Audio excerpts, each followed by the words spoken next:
नवीन वर्ष गुरुवारी सुरू होतंय. हे फक्त योगायोग नाही भक्तांनो, हे स्वामींचं संकेत आहे.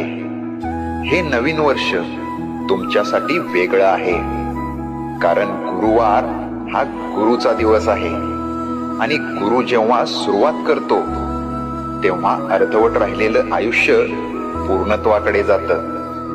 ज्यांना वाटत होतं माझं काही होणारच नाही, त्यांच्यासाठीच हा गुरुवार आहे. दरवाजे जे बंद होते ते आता आवाज करून उघडतील. आता तुझं आयुष्य स्वामींच्या हातात आहे. फक्त एक गोष्ट कर, मन साफ ठेव आणि श्रद्धा घट्ट ठेव, कारण नवीन वर्ष गुरुवारी सुरू होतंय आणि गुरुवार कधी रिकामा जात नाही.